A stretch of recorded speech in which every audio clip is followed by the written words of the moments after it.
everybody. This is Michelle. Hello, Michelle. It's Julie, by the way. Hi, Jules. The other half of you. Fa la la la la la la la la. We are in the midst. We are right in the heart of holiday season. Can you tell? Oh, yeah. Tree decorating, wreath making. Little story about that song, just really quick. When my boys were young, I remember we were shopping once at Fred Meyer, and it was during Christmas time. And we were walking in the store, and there was this man walking out with his daughter, and I was walking in with the boys, and he all of a sudden belts out, "Deck the halls with boughs of holly." And you could tell the little girl was mortified. And I was like, fa la la la la la la la la. As were the boys, mortified. Yeah, I was just like, oh, I love that there's other adults that are as dorky as I am. Oh, I embarrass my kids on a regular basis. You know, Yeah. I just do. I don't know. It's in our contract. Well, they told me when, we were in Mexico recently, it's like, you cannot say gringa. And gringa is like a derogatory term for a white person, right? But my mom always said gringa I never thought of it as a derogatory term. So anyway, apparently I had said something to a cab driver when we were in Puerto Vallarta last year. And they're like, "Mom, stop." And I'm like, "Sorry, I didn't know," Faux pas on my part. Well, yeah. So holiday season, Michelle made a really beautiful wreath today with her sisters. Very, very cool. Yeah, it was fun. Yeah. Really It turned out really nice. I did some decorating and got the tree up and the pictures out. Just basically, like I said before, done.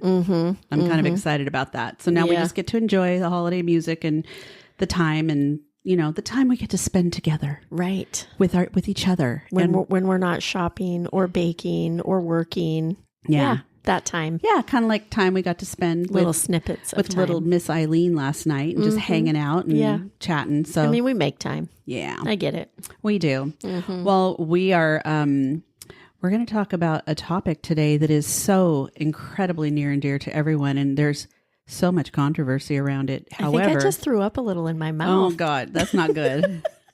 And Near and Michelle and I have very differing opinions on things to do with the pandemic. And before you turn this off, understand we're not going to be talking too much about like things that were happening during the pandemic per se, but kind of the things that we've learned from it. Yeah, what we've learned from it, what we experienced through it, how it changed the way we live now. And going into the future. Yeah.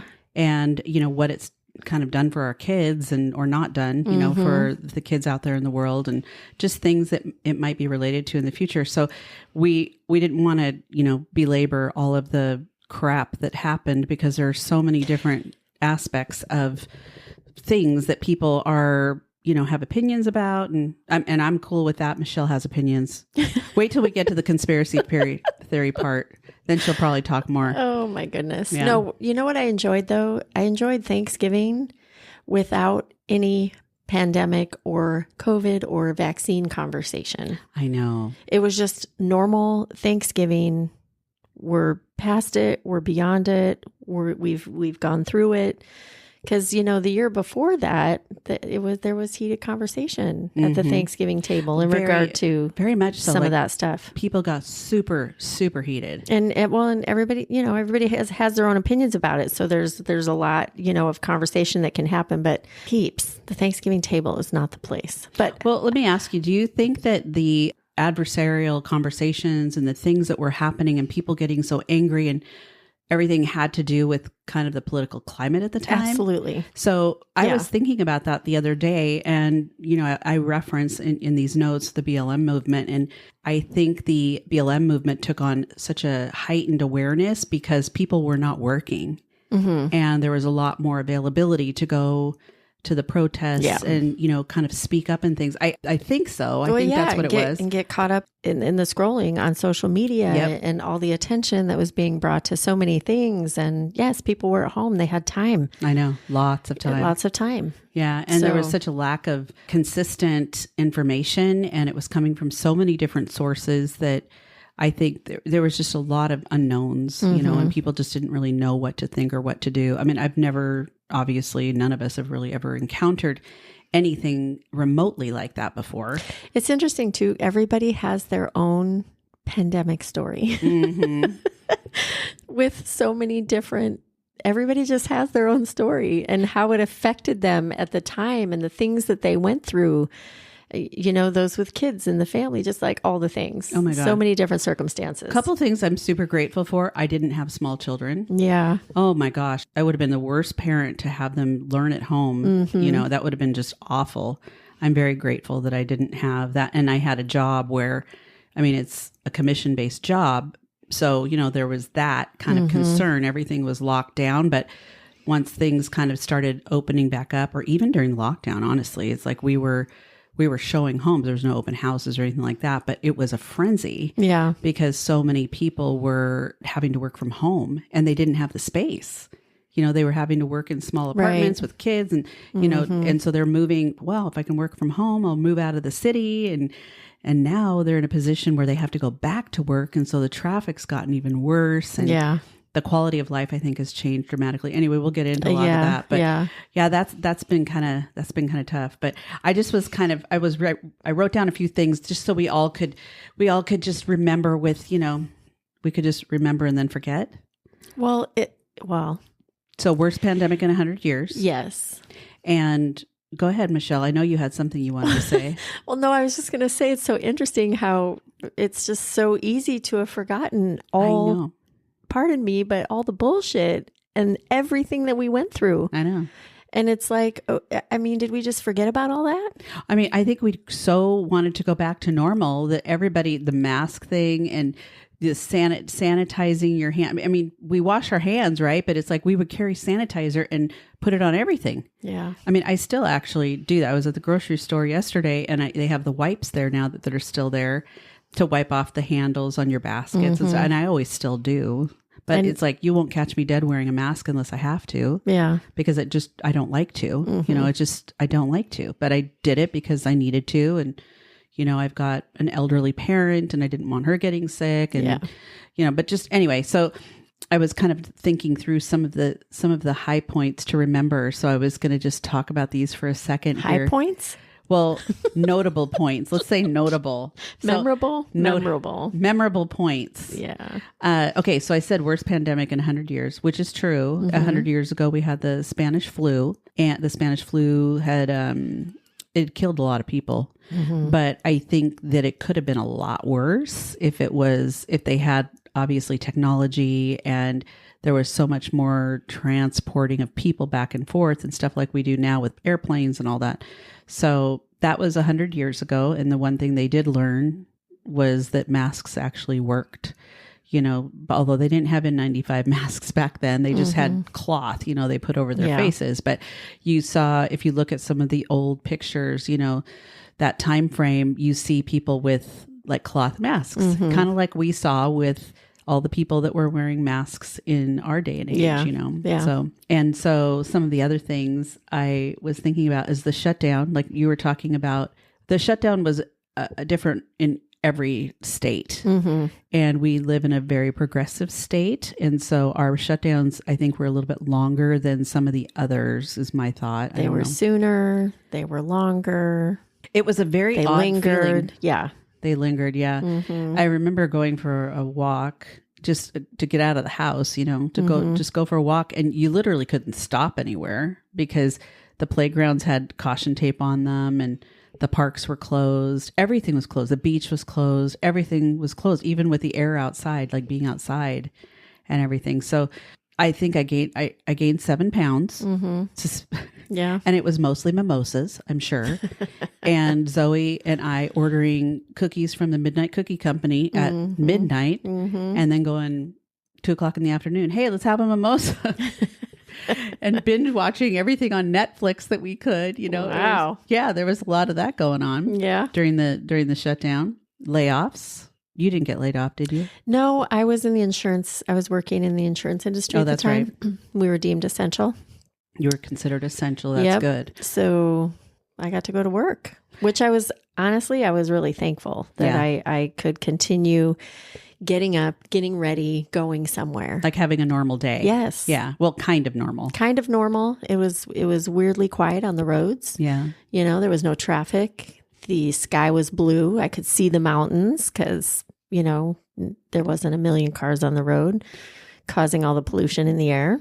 That's what was so surreal. I remember that in particular because the whole world was quiet. Yeah.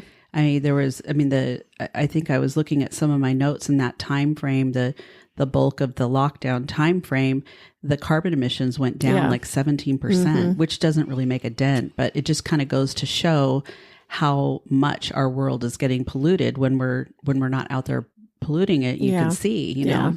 So layoffs, and Zoe got laid off, or she got a whatever you call it. They reduced her hours and everything. Yeah. The sickness that was taking place around us, and really you could only see it on TV mostly. And then, the hospitals and the nursing homes and all the stuff we were seeing that was happening in New York was freaking me out. Like they had, refrigerators with bodies in them and stuff like that, which was crazy. The masks, all the different masks and gloves people were wearing. Isolation, death, just all the uncertainty. Yeah. And having to adjust to a new way of life, honestly, and not even realizing it, being in that just as it progressed every day, it was something different. I can totally remember going to the grocery store. I was kind of one that the whole mask thing, I get it. And I was wearing it, but it took me a while. I'd go to the grocery store before it was like a mandate. You know what I mean? It was, people were doing it, but it wasn't a mandate. Right. And which is not a law, by the way, just saying. But I would go to the store. Yeah. And I can remember like I didn't have one on and so many people did. And just like, I felt like I was getting freaking pariah daggers, like with people's eyes thrown at me. It was just a very strange feeling, and all of a sudden it really seemed like during that time with the whole mask wearing and all of that, like all of a sudden everybody was suspicious about everybody. Yes. Right? Yes. Neighbors, judgments, suspicion, all the things. That's when all of that started happening. And that was a whole other dynamic that everybody had to deal with. Do you think that's because there are so many unknowns that people, what happens when people don't have information, they start creating their own. That's, and that's what I'm saying. It's not right or wrong. It's just what was happening. Right. I know it was kind of scary when you would see how angry some people would get, it was angry, like you're on the freeway when people have road rage. It was that kind of angry that you would see people get. I really, as much as I said before, I hated wearing masks. I understand that was a really easy way for us to prevent the virus spread. And then without really knowing that the virus could be spread without symptoms, we were learning so much early on and then it would change and then the trajectory would change.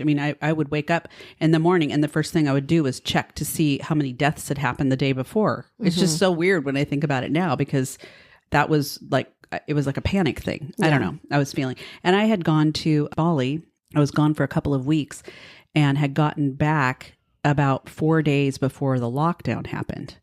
And so I'm grateful that I got back because I would have ended up in Singapore, staying in Singapore. I know, because that was the first time we saw anything to do with masks or any of that kind of stuff was at the hotel there in Singapore. And they were taking people's temperatures when we came in. We're like, we've clearly been in the back countries of Bali because we didn't have a clue what was going on. Yeah. Yeah. So that was a little unnerving. I was very happy that we got back on a plane to get back in time, A lot of opposition, like you mentioned, the conspiracy theories were coming out of anywhere. I remember there was some kind of like people were drinking bleach because they thought it could kill the virus. Well, I think Donald Trump said something about that, which is where that stemmed from. He's not my boyfriend. He's your boyfriend. He's not my boyfriend. Okay, fine.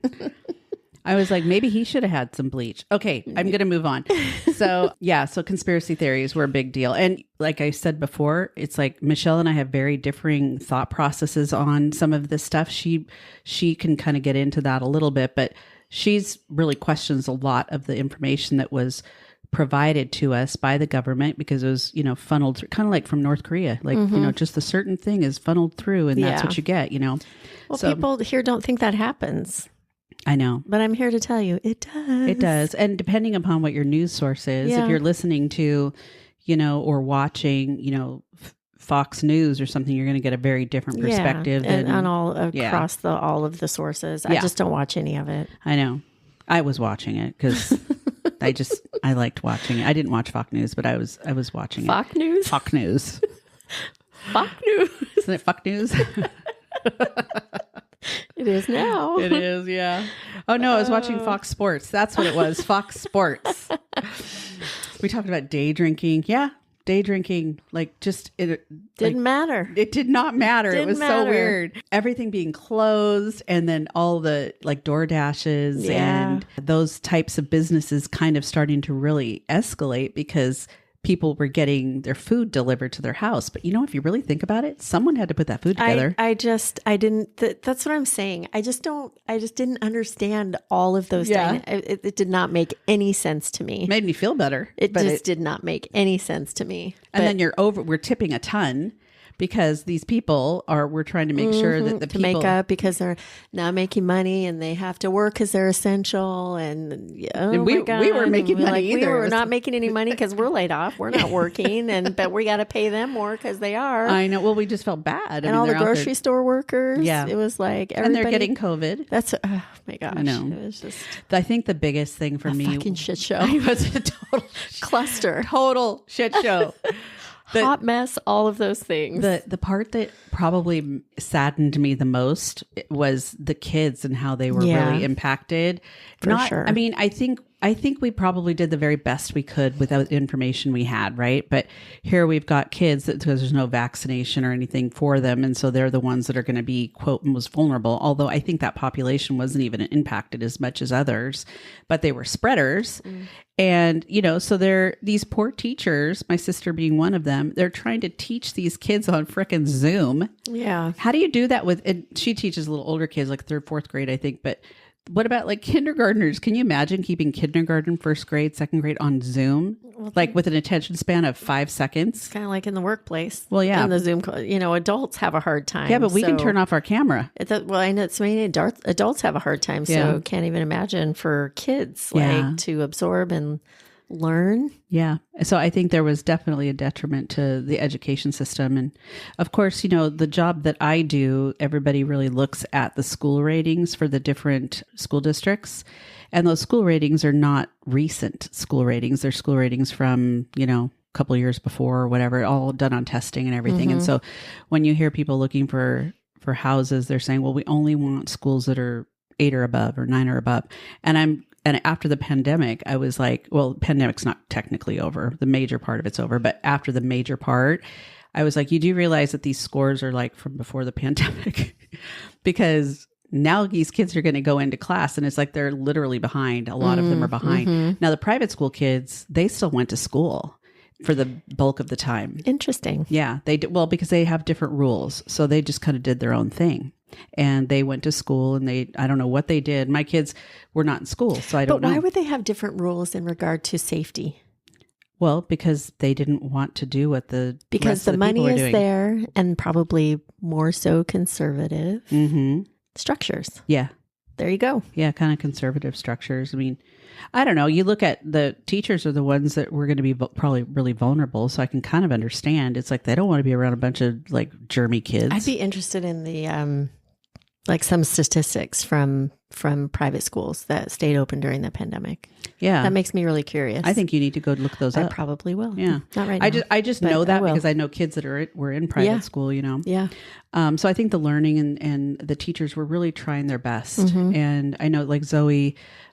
She helped out one teacher who was a 2nd grade teacher who had 2 boys that were in, I think, 1st grade and 3rd grade or something at the time. And so Zoe was basically their tutor and was trying to help the boys with their schoolwork on Zoom while the mom is in the other room doing 2nd graders on Zoom. It was just like, no, thank you. Yeah. I told my sister, I was like, you couldn't pay me enough to do your job. I could never do that job anyway. But I mean, pandemic or no pandemic. Yeah. Teachers. No, thank you. Yeah. She's really good at it. Kudos to all of you. Yeah. Hats off to you. So the other one, no daycare. So you've got parents that are having to work from home and they've got kids that are at home and they're trying to teach them or, there's not enough computers. Like some people don't even have a computer. Yeah. And so they're having to get computers to do this work, but then they don't have Wi-Fi. It's just like it's like not everybody lives the same way, Yep. Anyway. And what about when you would go to the grocery store and not be able to buy toilet paper? I know, toilet paper. Because there was none. Clorox wipes. Everybody was hoarding stuff. Yep. And then they had to put limits on how much you could buy. And yeah, like I would go to Costco, like first thing, thinking, okay, I can get a 3-pack of the Clorox wipes or whatever. And they were gone. Yeah. They'd never been filled in because there wasn't enough. They were on back order. Yeah. Or toilet paper, paper towels, that kind of thing. Here's the one that I actually did succumb to during the pandemic. And that was that we adopted Harlow and Zoe adopted Phoebe, who ended up passing away from a kind of a very unsuspecting illness a few months later. But a lot of people were adopting dogs and cats probably too. And then the moment they started going back to work, they're just dumping these dogs off and these cats back at the shelters and stuff. So it was really tragic. Really? Yeah. Well, I worked with the rescue and we got a lot of that. So that kind of bothered me a lot. For sure. Because those poor animals, it's like they had homes temporarily. But you know how I am about that. Yeah.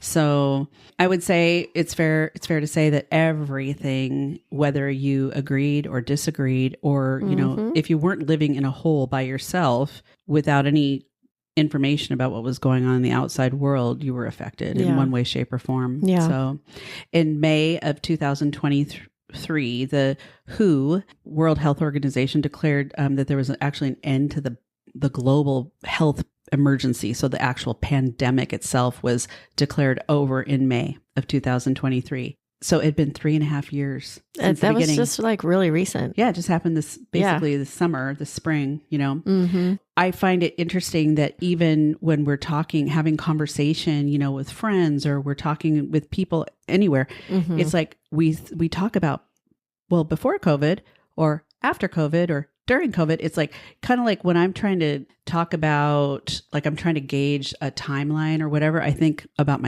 before I moved into the house or before my kid was born or whatever. It's like the same thing. Yeah. It's like this line drawn in the sand. Yeah.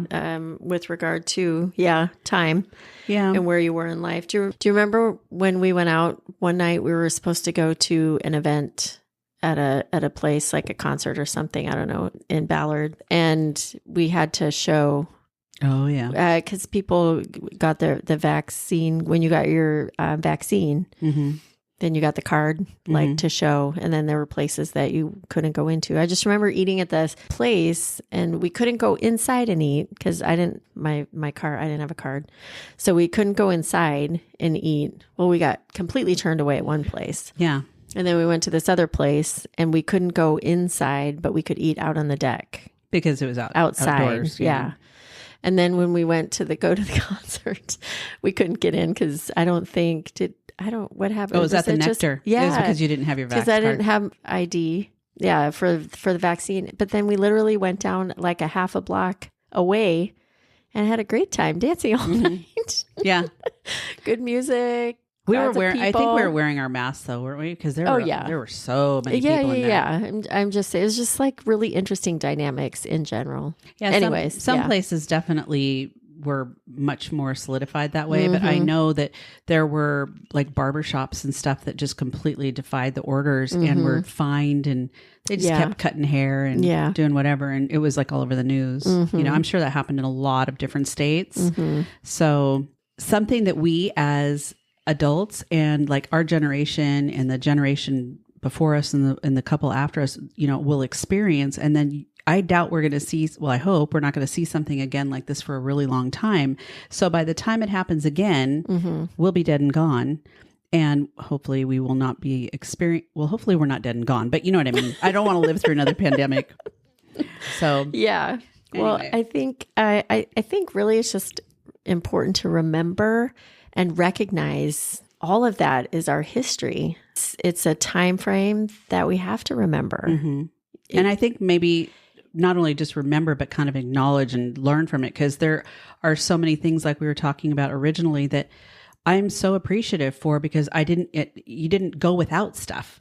Right. And then you kind of had to do things differently, and your life is kind of changed and altered for obvious reasons. Yeah. And you really realize how good you had it before. Well, yeah, I mean, having opposition in things is a good thing because for that very reason, it brings you to the acknowledgement of what you really have to be thankful for. Yeah. Did you know anybody that passed away during the pandemic from COVID? My ex-husband did. Not from COVID. Okay. But he did pass away. Tell the story. Yeah, during the pandemic. And he, of course, he had heart issues and was in the hospital. And my oldest son, was at the hospital in his car. I wasn't expecting to get emotional about that. That's okay. But the circumstances were such, he was there and wanted to go in and be with his dad, and they wouldn't let him go in and be with his dad. We pretty much knew he probably wasn't going to make it at that moment, at that time. And that's why my son had gone there, and they pretty much turned him away and wouldn't let him go be with his dad. They said if anything changes, they would call him. And of course, once he passed, then they called him.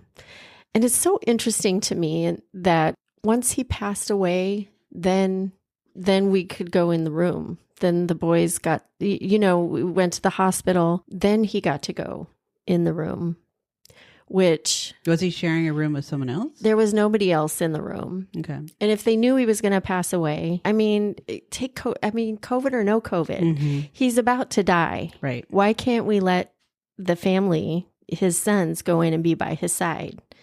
So he doesn't die alone. So he doesn't die alone. Right. Amongst strangers with nobody in the room. Right? Because that's what happened. Yeah.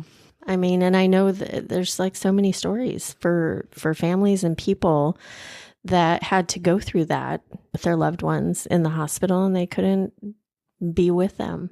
So, but yeah, that's... Yeah. What my mom had fallen during that time frame and ended up having surgery. Yeah. And they this is really interesting, different hospital, I think. But I was I cared a tiny bit, poquito, because I was like, there's no way in hell I was going to have her in there by herself because it just wouldn't have gone well for anybody. Right. So we made an agreement that one of us could be there with her in the room while she was in the hospital. So this is a whole other thing. Yeah. But just FYI, same hospital. My ex-husband's black. Y'all are white. Yeah. I'm just putting that out there. Oh, I see it loud and clear. Yeah. So totally see it loud and clear. And so interesting. I mean, it's just kind of a little epiphany. Anyways. There. Well, and then she had to go to the care that you have after the hospital before you go home kind of a thing, rehabilitation care or whatever. We weren't allowed to go in there at all. Yeah. That was all outside. And they kicked her out, I think, after a week because she was, I remember I actually helped Julie's with her mom. I helped her mom for a while. And I just remember being at one of those appointments. Yeah, and waiting. Yeah, you couldn't go in. And there's people talking to each other through the glass. They're in hazmat suits inside. Yeah. It was just bizarre. I had one person that I knew that passed away. And he wasn't vaccinated, just FYI, but it was partly I think it was his religion, but it happened so fast. He got and I think his mom passed away too, but he was in the hospital for 10 days and died. They had to put him, the moment they put him on those ventilator things, that was kind of like really bad. He didn't want to be on a ventilator. But another guy that I work with, Butch, he is an inspector that we work with quite often, total anti-vaxxer, total into all that stuff, got COVID and was in the hospital for a really long time and came very close to dying and came out of that with a completely different perspective on things and was so, appreciative and grateful for just being alive. I mean, it was just this crazy stuff happening. Everything seems so surreal, but I that's it though. I didn't really know anybody else. Although there were a lot of people that were elderly people in particular was my biggest sorrow because they're saying goodbye to their husband or wife of 50, 60 years on Zoom, or they're out, like they're unconscious, but their person seeing them. I don't know. It was really bad. Yeah. So anyway, some of those things that we're talking about I'm sure there's people out there listening that have had stories just like this or worse and have had people that they have cared about die. And they're angry about it still, understandably, and just not knowing a lot of what was happening and how it was happening. And I think part of that too is people who have been vaccinated, right? Also, Yeah, who have gotten COVID, and died. Yeah. So back to the unknowns. And then when I got COVID for the first time, I was actually living with my mom due to circumstances. Okay, let's just say the house flooded. Okay, just you're giving me the you bitch look. Your house flooded. No. The Reader's Digest version is, after I moved in, the basement flooded, which is where I live. So I had to get out, and I went and stayed with my mom for 6 months in Eastern Washington. But while I was there, I did get COVID. My mom is 96 now. She was 94 at the time. Mm-hmm. But and she got COVID. Mm-hmm. So I felt like really shitty about that because I was the one staying there. I'm the one that got COVID. And then my mom, who's elderly, got COVID. But I just remember calling her because I was staying in the basement, and I called her from the basement upstairs, and I started crying. I'm like, Mom, I'm so sorry. I can't believe I got you sick. I just felt felt terrible.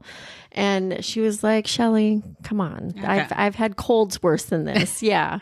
Your mom, she's such a badass. So feisty, but very fortunate. And there's just like so many different stories and outcomes through all of it. So anyways, on all spectrums. I just got it once, and it was like mild fever one day, 3 days I slept, and I was done. I didn't feel bad after that at all. Yeah. I was triple vaxxed, but that's just beside the point, I guess.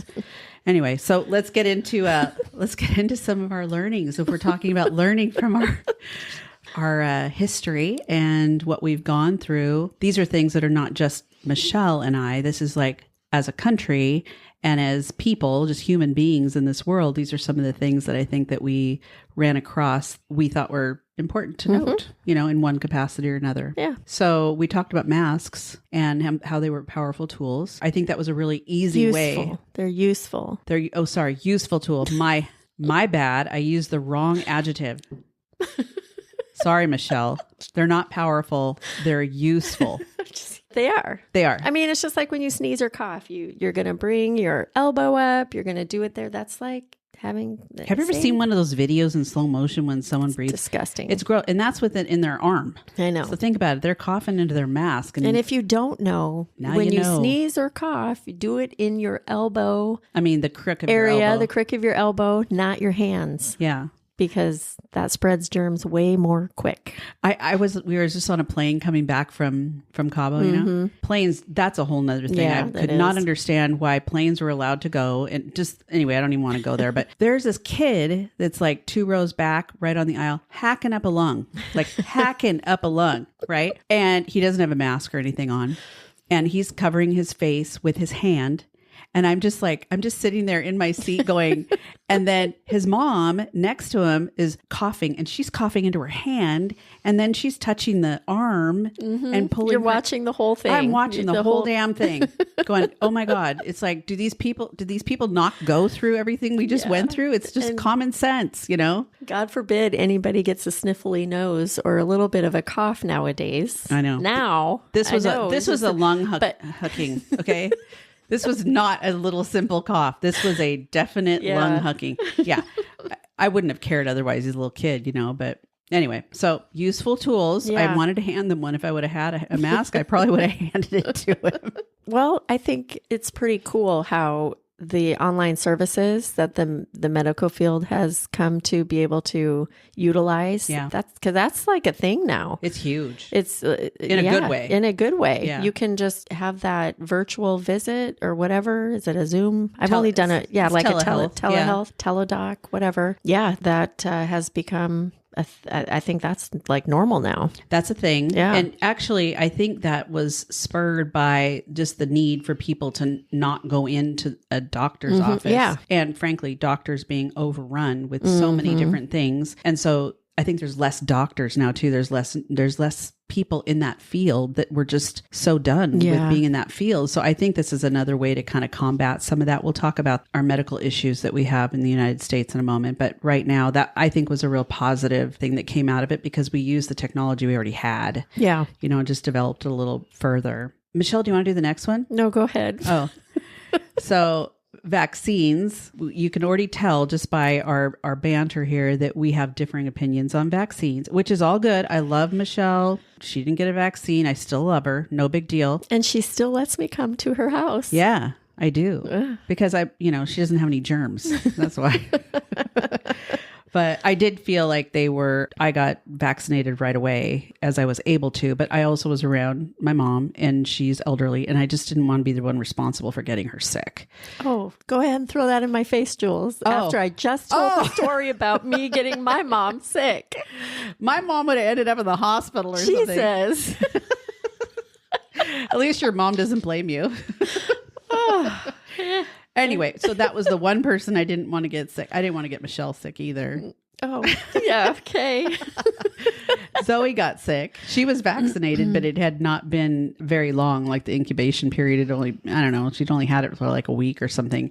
And she got pretty sick. She was sick for like 11 days. She was sick. She was in bed for several days. So that was kind of a bummer. But anyway, I have a lot of thoughts on the vaccine thing just because I feel like that is one of the most political topics that's out there. When I say political, I just mean we have a lot of different schools of thought for a lot of very legitimate reasons. And I respect the fact that people have their opinions about it because I have mine and everybody's entitled to their own opinion. And one of the things we had talked about, I know Michelle and I had talked about, was the jobs that were out there. And there were, I don't know if it was essential workers. I think it was not all essential workers, but the government. Well, doctors and nurses, people that were in the medical field, teachers, emergency services, police officers, the military. They were required. Well, the military is required to get vaccinated in other ways, right? They do. They get vaccinations. God only knows what they're getting given. Nobody knows. They just get stuff in their arms. But you had to, in some places, and I don't know if this is everywhere, but in Washington in particular, have a vaccination to continue your job. And I was kind of like of the opinion, well, there's all kinds of different obstacles to having a job, right? And one of the things that might be mandatory for this particular job, especially when you're helping other people, is that you don't get sick. And if you have the vaccination, you have the least amount of getting sick. But they made it sound like you would not get COVID. I'm sorry, but take the time frame back to that probably moment. What was thought at the time, but they didn't know much about it. But that's what I know. I mean, you have the best chance of not getting sick if you're protected by a shot, right? But it kind of comes down to the whole thing about the shot. We have people from the CDC specifically saying, if you get the shot, you will not get sick. I'm sorry. If they didn't know, they shouldn't have said that. Yeah. Well, I think that they thought. But that's different. But literally everything changed they from day to day. Said that if you get the shot, you will not get sick. And that was not the case. But they said it anyways. And they knew it. If they said, chances are you won't get sick if you get the shot, then they're speaking the truth because it's a chance. But they said you would not get sick if you get the shot. That's all. Okay. Fair That's enough. all. Well, so in that moment, yes, and they're making it mandatory. I mean, that's really what is that word? A conundrum? A conundrum. It is a conundrum. Or as I would like to say, a tug and pull. Yeah. One's a tug, one's a pull. I mean, it's like my ex is obviously was in the law enforcement. And so he was required to get them. My sister's a teacher. Yeah. Same. Yeah. My sister's a teacher. She had no issue getting the vaccine, but they had all the way up until a certain date to get the shot. And if they didn't get it, then they were out of their job. And people were really upset about that. And I'm kind of like, well, it's a choice. What is the outcome now? Do you know? They've taken that away here. I know, but if I chose to not get vaccinated, I lost my job, and now they took it away. They're probably suing the state or something. That's what I mean. I think imagine. that's happening. Or they got their jobs back. Something like that. I haven't really heard anything about that. That's actually a good point. Yeah. I mean, but there were a lot of people that lost their jobs because of it, But I'm kind of like, okay, well, it's a choice. They made a choice. It is a choice. Yeah. So this is what they chose. And if I were in a position where I was kind of not a choice, but I know what you're saying. No, it's a choice. It's not. It is. No. Yeah. No livelihood and stay alive in your house by yourself or get a shot and go to work. That was it. But again, we have differing opinions on these things. I think I definitely have more, I want to say naivete, but just more, let's just get it done so I can move on and do my thing and stuff. I haven't really questioned a lot of those things only because I don't know a lot about it. So I could question it, but I mean, it's kind of like, I know it's different This is and probably not the best, whatever, but I can remember when my kids made bad decisions or decisions that I'm just like, why did you do that? If your friends, well, my friends told me to. Mm-hmm. If they told you to jump off a bridge, would you do that? I've done that, yeah. Right? I said, not jumped off the bridge, just said that to them, yeah. So going back to that, Michelle did not get vaccinated. I did. And you know what, we're still friends. Everything's good. Everything's good. And I have to say, I really just, I wasn't one of those people that did all this research and completely became consumed with all that. I really just went with my gut, which I do a lot. And that's why. Did Rick get vaccinated? Yes, he did. And what about your boys didn't? No. Right? None of them did, right? Nope. It's a family thing too, I think, because my whole family got vaccinated. Yeah. There was no real issue with it. So I think it's just, the thought processes that maybe how they've been brought up or what you've taught them along the way. That's just the decisions they made. Yeah. So one thing that did come up, I thought, which was magnified during the pandemic, that there were a lot of disparities, or I think the inequality that was taking place with the vaccine and with the care. You really noticed a lot of that stuff disproportionately at higher rates for minority groups in the hospitalization aspect of things, that they got COVID at a higher rate for some reason. And I think it could have been because they were choosing not to get vaccinated. I don't know, but I just think it's interesting that the information maybe wasn't shared in the same way. So that's just one thing that was kind of highlighted by that. Well, they don't have access. Right. The access to, the healthcare. Healthcare sucks. Yeah. Yeah. So anyway, disproportionately, they were getting it. They were getting sick far greater than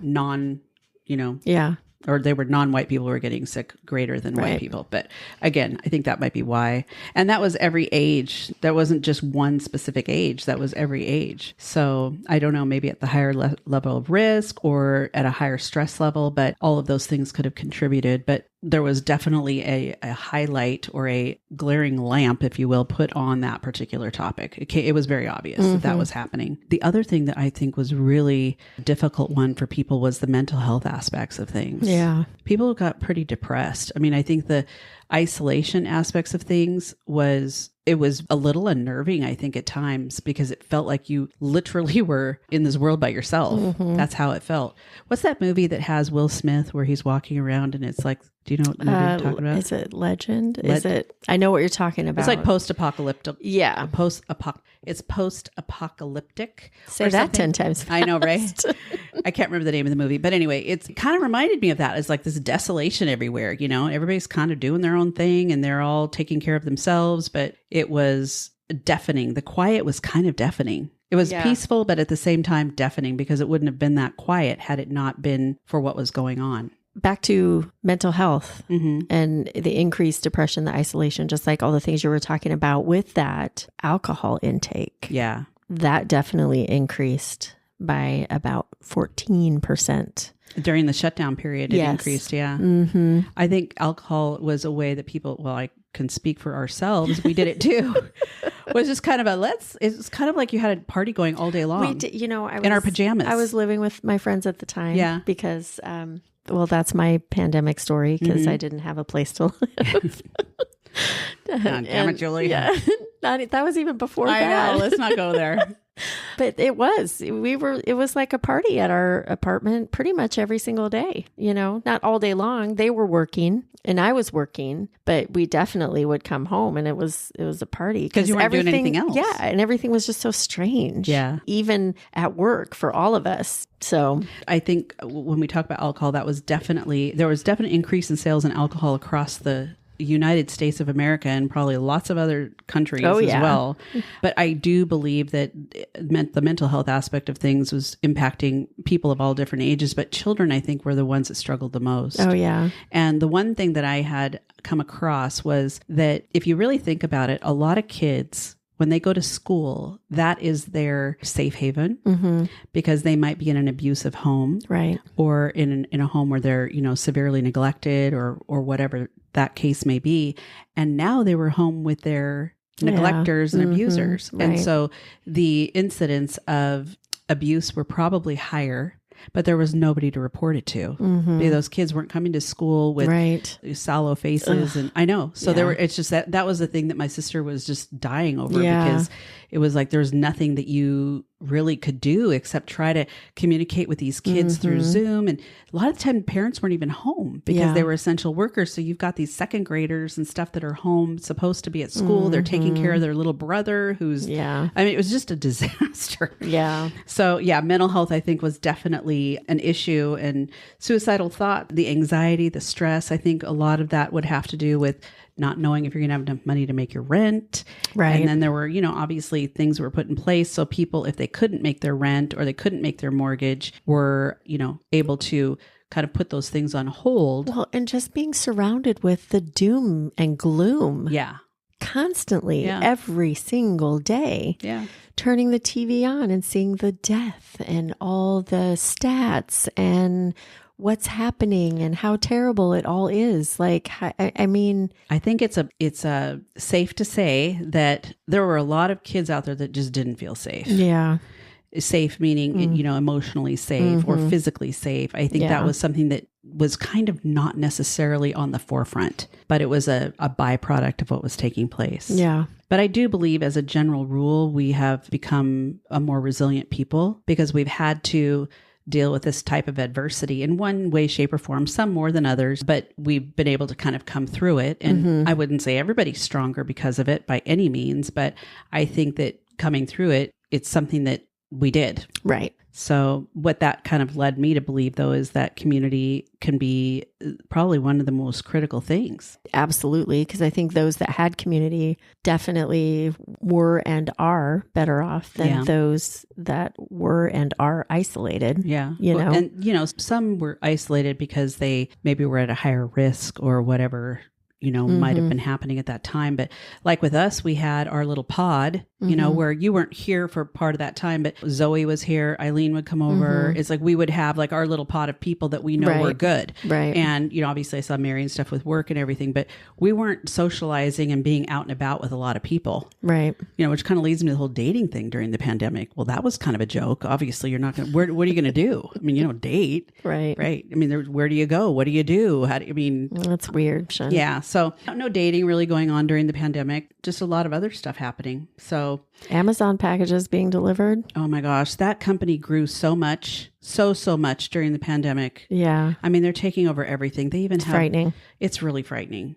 As much as I am an Amazon hoe. Me too. Yeah. Actually, and I got a package today. Do you know did you see it? I didn't see it. It said it was delivered and I forgot to look. Yeah. Anyways, okay. Okay. Total side note. Technology. Yeah. It saved us in a lot of ways in regard to the information that we would get about the virus and how it was spreading.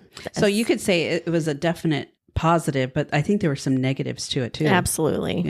I mean, technology, when you think about, I'm talking like planes, people flying in planes. I mentioned that earlier. I don't even fucking get that. Yeah. Why were the airlines allowed to have people sitting in the closest quarters, even though they were wearing masks, but putting 200 and some odd people on a plane to take them to another place where there's problems going on in those places too? It's like everything should have been shut down. If you're going to shut down all these businesses, private schools weren't.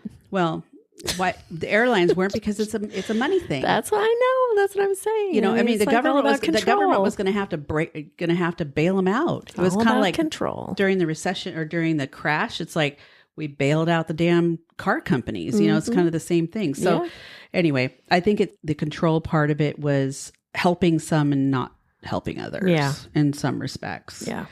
I would say that our medical world probably has an incredible sense of humility about what's taken place with the virus, because there were so many unknowns that we had to identify and work with. And scientists were learning, I think, as the illnesses were going on. Now, I know you have a different thought process on that, but I believe that it was a virus that nobody really knew what to expect from. And so we were making mistakes along the way. And people were dying because of it.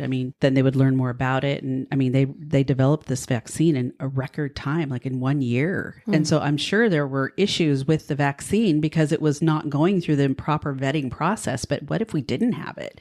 I mean, look at how many people were dying before it. Yeah, but then those that have suffered from repercussions medically, health-wise, because of the vaccine also, those that created it and those agencies, they have nobody to go to because their hands are clear. Mm-hmm. Oh, yeah, there's no accountability. That's what I mean. That's like, what is that? That's not okay. Who's going to be accountable? Well, I mean, it's kind of like anything else. Like when you go to the doctor, they say, well, let's try this and we'll see if it works. They don't guarantee that you're going to get better. That's what I've been having to tell my mom. It's not a guarantee if you pay the money that they are going to 100% fix your problem. It's just they're going to try with all of their expertise. But anyway, kind of the same thought process in my mind. I mean, if there was not a vaccine developed, what would have happened? I don't know, but I think we would have had probably a bigger problem on our hands in terms of the number of people that were getting affected. And maybe the virus would have multiplied even more times and gotten more dangerous. I don't know. But I'm glad there was one. At least it kind of curtailed a lot of that from taking place, potentially. Yeah. So the one thing we did learn is about our healthcare system, didn't we, Michelle? Oh, yes, we did. We learned about our healthcare system and the need for reform. Yeah. I think I'm not a socialist.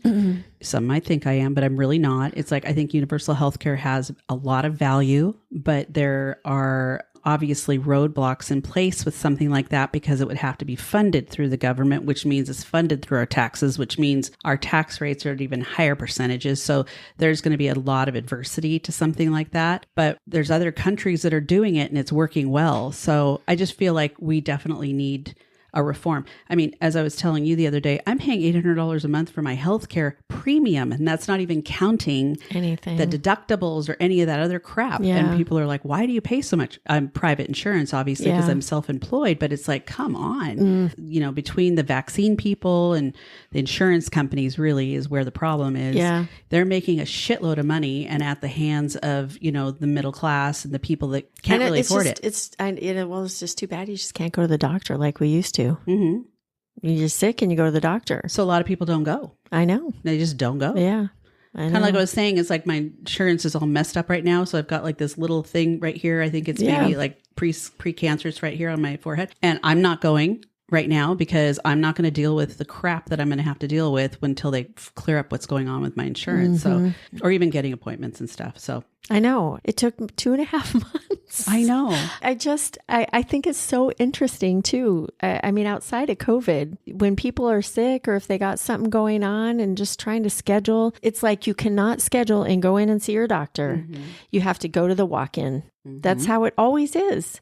Or you have to go see your primary doctor to get a referral to the or whatever. Yeah, if it's a specialist, it's just like, it's a whole circus. And we probably weren't prepared in terms of the equipment that would be needed for something like that. How would you be? Mm-hmm. Well, having maybe a backlog. I think that the federal government had a backlog of a lot of these things like machines and stuff, the ventilator machines. I don't think they were new. Mm-hmm. They were older machines maybe that were being held for an emergency. So that's what they're for. But even the hazmat suit things people wear in the hospital and the masks, those N95 masks, totally sparse in terms of the distribution of them. So people in the hospitals would be able to wear them, but there wasn't a lot going around for other people. So I will say it's probably changed the way we shop, right? Yeah, back online. To Amazon, you know, I mean, I shop Amazon a lot more. It's so interesting because I wasn't an Amazon shopper until mid-pandemic. Mm-hmm. And I would try to find some of the things that I would regularly use. And I'm just talking about eye makeup remover, the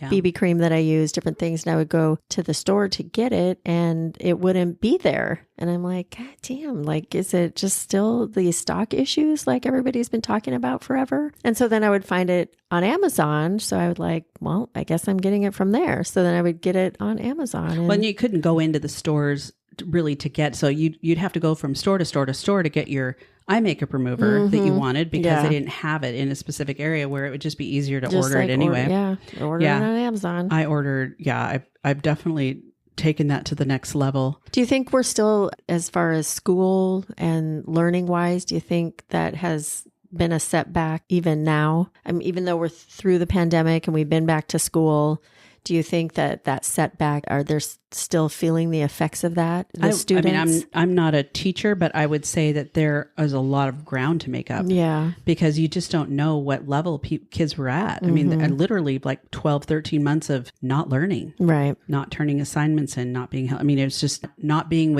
interacting with their fellow classmates. So you've got that whole social aspect of things too, which was completely deleted. That definitely changed the way we shop, even grocery shop. Like I'm so lazy sometimes that I'll Instacart. I've never. Oh, well, it's only for Costco because I hate going to Costco. Because I know a lot of people, even Fred Meyer, and just like you can order and then go pick up. And I've never taken advantage of that. It's pretty awesome, especially when it's, like bulky things. Or if I've got like 10 things to get at Costco, I'll end up going and getting 20. This way, I just get what I'm supposed to get the ones, and that's it. You're not seeing all the other stuff. Well, and I have to make a trip to several, like I have to go to Trader Joe's and you got to go here and you got to go here. And it's like, I'll skip that one trip. But anyway, so now all of that is so readily available. The work from home aspect of people's jobs. I think people really felt like they owned their time. They were able to kind of manage their time a little bit better. And you didn't see a fall in a lot of these tech industries. They had increases in their profits and everything. So something was going right. But I mean, there are the interaction components and the social aspects of working together and all of that. And really, like in our city, having them go back to work, there's all of this real estate that is being rented and it's empty, right? Right. So those people not being in those buildings also affects the businesses that are around them. Where do they go to snowball lunch? Effect. Yeah. It's just like all the things. Yeah. They're not driving. So the environment doing better, those sorts of things. But there's a lot of snowball effects that take place. I don't know that I could work from home. I think hybrid would be awesome. I never have. So I would just want to work from home full time. My guy, Rick, does that. I mean, kudos to him. He does travel and he gets out, but but he's isolated.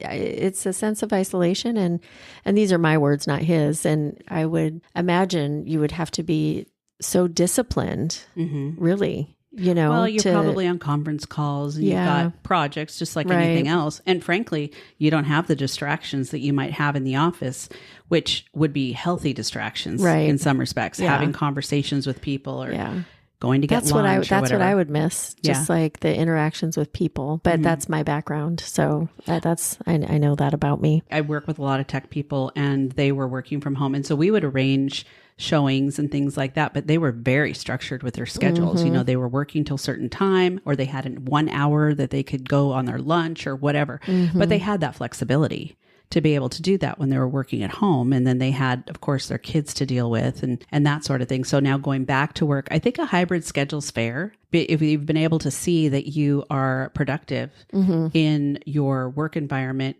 remotely, why would you need to do that? Right. I mean, I think that's a lot of people have pushed back on that because they've worked hard, without having someone overseeing them and been productive. Right. There was also, I think a lot of fraud was increased during this time frame. You saw a lot of that take place with the unemployment system. I think people were kind of in the unemployment system, and in the state of Washington, might be different elsewhere. I'm pretty sure it is, except for a couple of states. There was a moratorium on evictions. And so people were living in their homes, living wherever they were living for months on end, not paying rent. And there wasn't really a lot of verification that was required. And so what pissed me off about that, and I'm a landlord, obviously I understand that stuff's going to happen. I get that. But why were the landlords the ones that were impacted? Why weren't the banks impacted? Right. Why were the banks just saying, we're just going to not do these payments? What none of them were affected. That's what I found so interesting during that whole thing, is that the landlords were the ones that were negatively impacted. Banks federally run institutions? Yes, they are. So the government. It was not impacted. Okay. Yeah. Well, the banks that are run by them. They're FDIC insured, right? Yeah.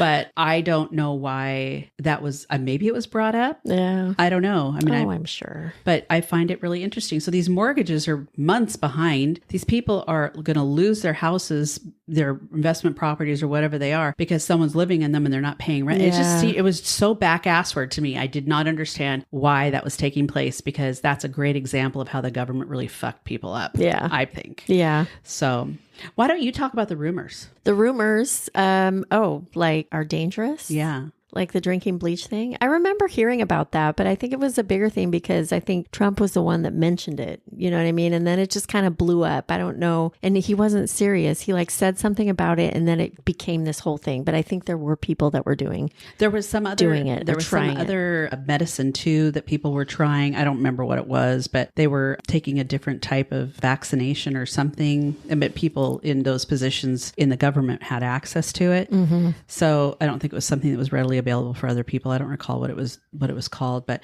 yeah, I mean, there was people just. It started with a C, chloroquine or hydrochloroquine or something like that. Yeah, but there was whatever that was. I don't even know. And I have no idea if it was legitimately something that would help people or not. Mm-hmm. But this is a great example of how we're dealing with millions and millions of people. And without information, without accurate information Right. or consistent information, people just kind of come up with their own. Where do you even get accurate and consistent information? Well, that's a great question. It depends who you talk to, I suppose, right? I know, right? Michelle, where would you get accurate? That's a genuine question. It's like, I feel like there's so much slim shady in everything now. Mm-hmm. It's like you have to wonder even if as far as so many technology things being censored. Yeah.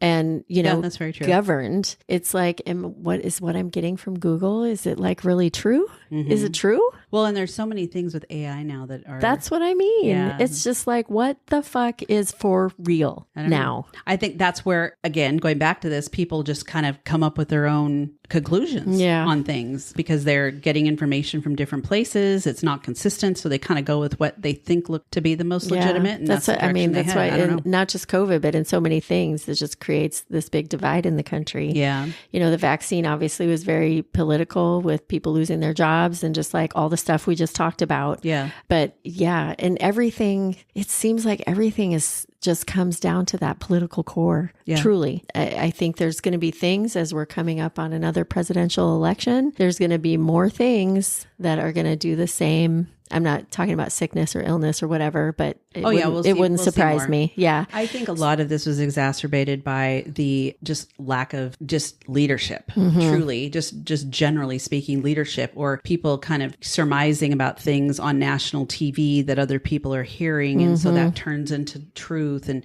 there are just so many things. During this one particular study that was done by the American Journal of Tropical Medicine and Hygiene in 2020, they found that the pandemic had hatched more than 2,000 rumors or conspiracy theories. And of course, reports of discrimination were taking place too, two separate things, but that was all what they were part of their study. A lot of the discriminatory behavior that was happening in the initial part of the pandemic had to do toward Chinese people because it was, labeled the China virus. Yeah. So all these poor people that are Chinese, some people that weren't even Chinese. Yeah. They're Korean like or Asian, whatever. Yeah.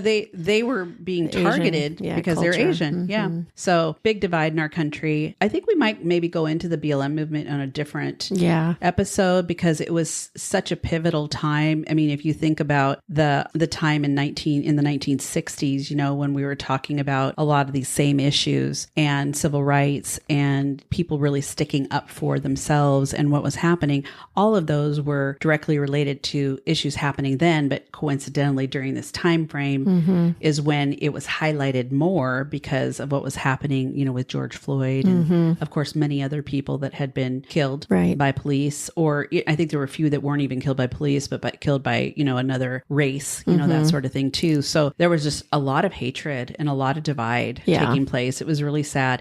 Now, I would say though, one benefit of that for myself was that I took it upon myself to try and learn more about what was being discussed because let's face it, I'm a white girl. I was not involved in a lot of that stuff personally. Right. I mean, I know people probably that were involved in things or had their family involved in things, but it didn't impact me in that way because I didn't live that life. Right. So there were a lot of opportunities to be able to learn and understand more about like our own history in our country, because let's face it, a lot of it's pretty whitewashed. Yeah. You see a lot of the stuff that's being handed out in schools and what's being taught, and it's very different than probably the reality of what took place. Absolutely. I mean, Thanksgiving's one example. We talked about that before. So anyway, our last one. But we can trust our government. Sure.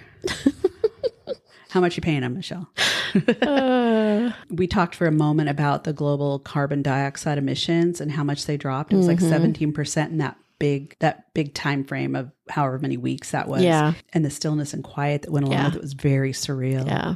I I just remember this one day driving to work, going north on I-5, and it was just like this moment where it was so noticeable. It was just, to your point, it was still and it was quiet. I was on the freeway. The sky was blue. The mountains were bold and so clear, which they never are. And it was just a really interesting feeling in that moment. Yeah. Yeah. I felt that a lot when, it was really a pleasure to drive during that time frame because you didn't have to sit in traffic. I was kind of spoiled by that because I did a lot of driving during that time right after during the lockdown even, but mostly after. Yeah. Anyway, stillness and quiet, not a bad thing if it's for the right reasons, right? Absolutely. So lasting changes, do you think there are any lasting changes that maybe come out of it? Employment, obviously. Probably a lot more automation, I imagine. And healthcare, like we were talking about with the teledocs and all the things that are now normal and that really weren't everyday stuff before the pandemic. I think education there was a detriment, like I mentioned before, during this time frame, but I think it's also brought about other opportunities for virtual learning. Yeah. I would say that virtual learning is never, ever, ever going to replace hands-on time in a classroom or with other students or with a teacher. There's always going to be enhancements to someone's learning experience that would benefit from that. Yeah. But I think that education probably is going to benefit in the long run. Not today. Right. Not during the last couple of years, but I think overall, there's been a lot of learnings from that. Yeah. And then the increased work from home options, I think, are something that people now in the workforce are going to start fighting for. I think it's an option now, to your point, more so. And I see that where we've got people that work remotely and it's an option. If they're doing their job, they're doing their job and they can be held accountable and there's metrics. I just don't see why. I mean, if something came up and I had to, for whatever reason, I could do that and they would be okay with it. Yeah. I'm pretty certain. But you're really productive. So yeah, the employee of the year and all. Oh, stop. Just saying. Throw that in there. Okay. So we've relived the pandemic. I'm exhausted. Me too. I know that was a lot. That was in a good way. Yeah. Because we're trying to highlight for everybody. It's like nobody wants to talk about it anymore. I have a feeling we'll probably hear some things on this one from people, which is hey, great. Any anti-vaxxer, call Michelle. That's all I'm saying. Oh, geez. Okay. Anyway. But yeah, like if there's stuff, hopefully you enjoyed this episode. I think is a good thing to revisit this information, these emotions, these feelings. It's all relevant to what we talked about. It's history. I think it's something that is important to remember. And it's going to be something that generations, we just talked about the Spanish flu from 100 years ago. 100 years from now, people are going to be talking about the COVID pandemic. So, and we lived it. We were part of it. We journeyed through it. And me and Jules are still friends. Yeah. I love you, Michelle. Community. It's just like, there's a lot, but the next one will be a zombie apocalypse. And that will be when I'm okay with Second Amendment rights and AK-47s. But until then, I'm not. Whoa, okay. On that note, thanks for joining us and listening in. And we'll chat with you next week. Make sure to download the episode. If there's anything you want to go back and listen to, just download it. It's always great to do that because it's a good reference. You can find us on all the socials. And until next time. And if you want to go back and go, can you believe that girl said this? Then you know what time frame and everything. Yeah. Anyway, thanks everybody. All right. Chat with you next week. Bye. Bye.